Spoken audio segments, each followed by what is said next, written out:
Selamat malam buat kalian yang sudah berada di tempat ternyaman di dunia ini, apalagi kalau bukan tempat tidur.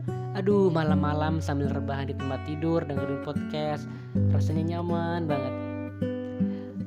Di sini pasti sudah familiar dengan kata-kata ini, bahwa tidak ada manusia yang sempurna di dunia ini.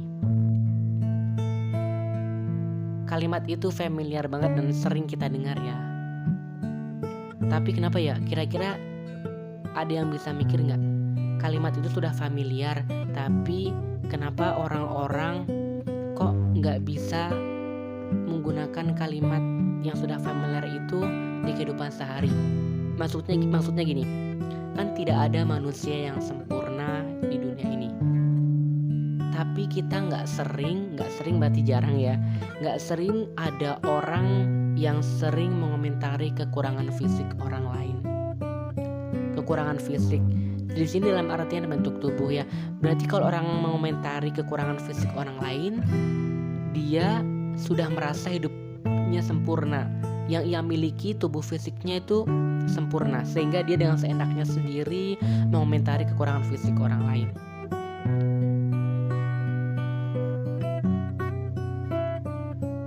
Bahkan ada juga yang gini, tanpa disadari setiap perkataannya itu termasuk body shaming loh.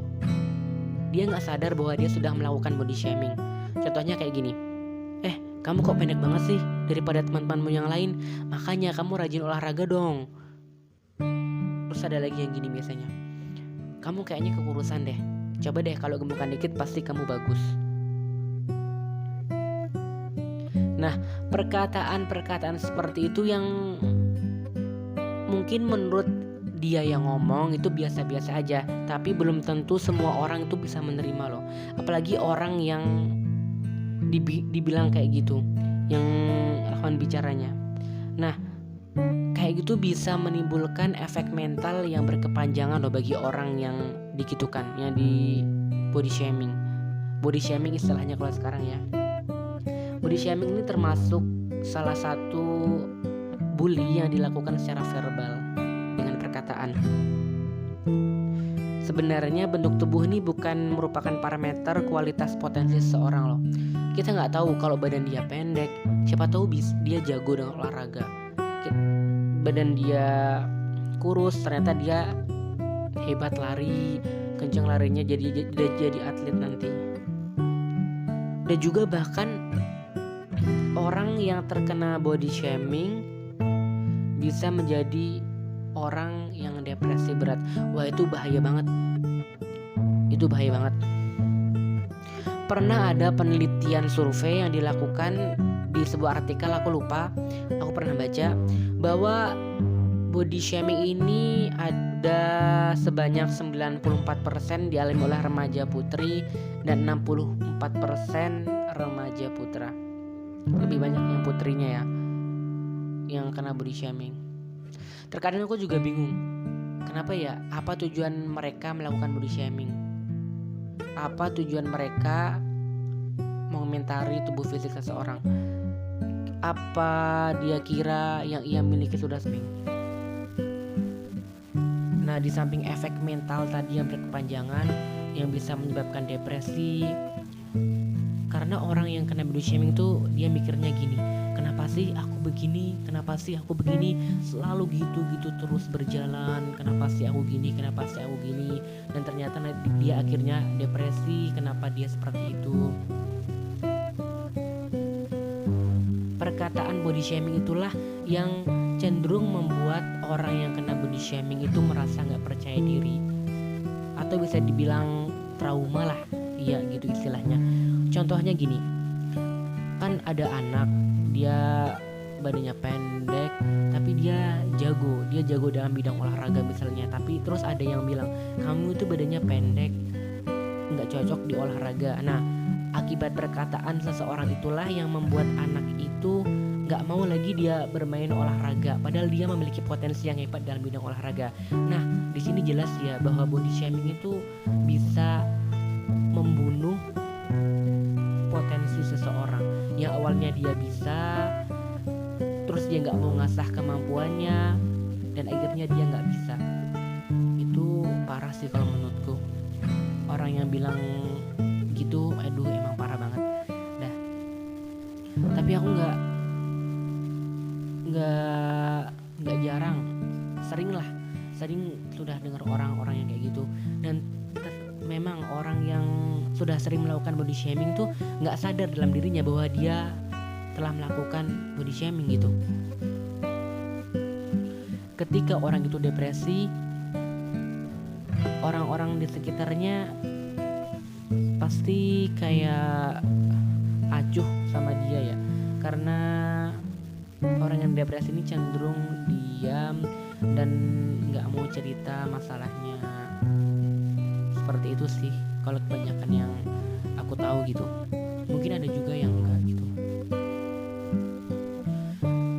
Terus ada juga yang body shaming itu dilakukan secara sindiran.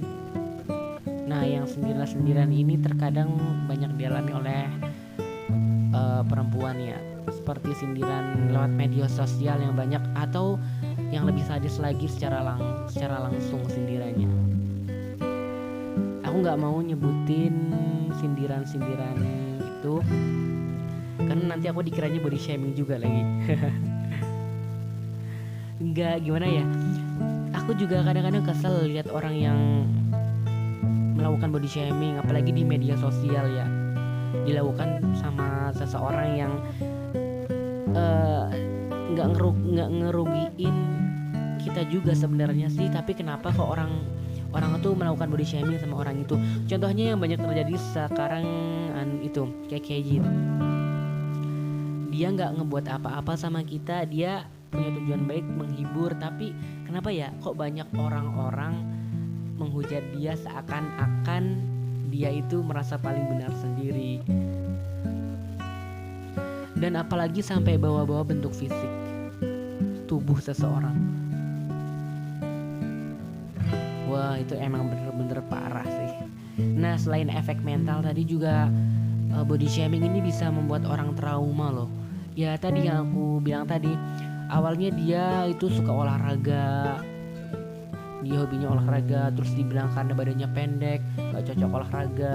Terus dia saat besar nanti, pas waktu besar nanti dia gak mau lagi olahraga karena mungkin dia bisa dikatakan trauma yang dialami masa kecilnya, karena ada orang yang bilang pendek, kamu gak usah olahraga, gak bisa olahraga, gini. Nah, itu perkataan-perkataan itu yang masih dia ingat dan membuat dia trauma. Nanti besarnya dia gak mau lagi main olahraga. Tapi memang ada seseorang yang kena body shaming tapi dia malah kayak tambah semangat gitu. Dibilang kamu gak bisa ini karena kamu badanmu ini gitu. Terus ada orang yang misalnya diet ketat untuk memperbaiki tubuhnya dan membuktikan kemudian sama orang-orang ya. Ada juga orang yang kayak gitu. Itu menurutku orang-orang yang hebat menurutku ya. Dia bisa mengontrol emosinya, dia bisa menangkap omongan negatif seseorang, kemudian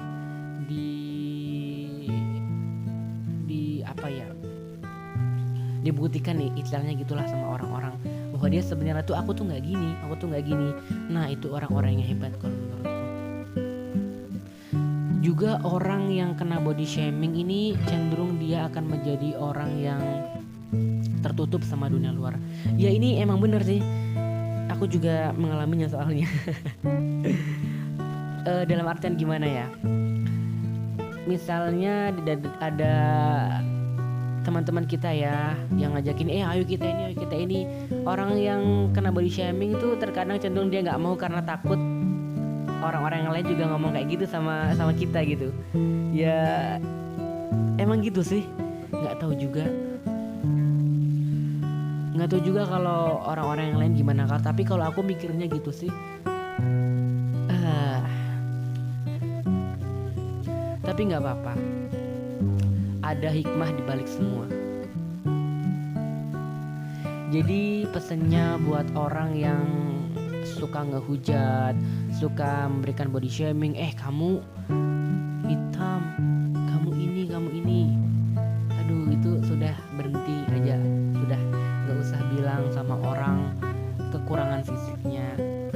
lebih baik kamu puji dia, ih kamu cantik banget deh, kamu ini gitu. Itu akan memberikan efek positif terhadap seseorang untuk mengembangkan potensinya, dibanding dengan menghujat, dengan memberikan body shaming. Itu akan lebih memberikan dampak buruk bagi orang yang kena body shaming, bahkan juga diri sendiri loh. Sekecil apapun perkataan kita yang membuat orang lain sakit hati, apalagi kalau dalam masalah body shaming ini, itu pasti akan diingat oleh seseorang dalam jangka waktu yang lama. Dan itu memberikan gimana ya, kayak pengalaman buruk bagi seseorang gitu. Jadi emang kita mau dianggap sebagai pengalaman buruk seseorang? Enggak kan? Nah jadi sudahlah, jangan lagi melakukan body shaming kepada orang lain, apalagi itu orang terdekat kita ya, orang-orang terdekat kita, contohnya kayak teman-teman kita di sekolah, di kampus, tempat kerja atau lain. Nah itu usahakan jangan sampai mulut kita ini melukai hati seseorang. Dan juga buat teman-temanku yang berada di fase seperti ini, yang kena body shaming, kita harus belajar untuk bersabar menghadapi orang-orang yang terus-menerus melakukan body shaming. Tapi kita nggak juga harus depresi, kita nggak juga harus sedih. Boleh kita merasa sedih, tapi jangan berlebihan sampai contohnya kita nggak mau keluar kamar, kita nggak mau berkomunikasi dengan dunia luar. Kita harus membuka pikiran kita. Kita harus berpikiran bahwa kenapa ya orang itu ngomong sama kita, kenapa ya orang itu kok tega banget sama kita. Kita harus kuat sama omongan-omongan yang seperti itu. Anggap saja omongan-omongan itu gak berguna, anggap aja angin lalu gitu. Kan ada pepatah, anjing menggonggong kafilah berlalu. Mantap. Dan yang penting juga sih, kalian harus bisa mencari teman-teman yang mampu menerima kekurangan kalian dengan ikhlas. Memang susah mencari teman-teman yang seperti itu.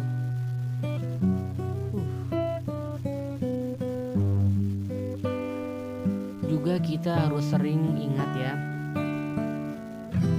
orang lain boleh menyakiti kita, tapi kita gak boleh jahat sama orang lain, kita gak boleh balas dendam, kita jangan sampai melukai hati seseorang.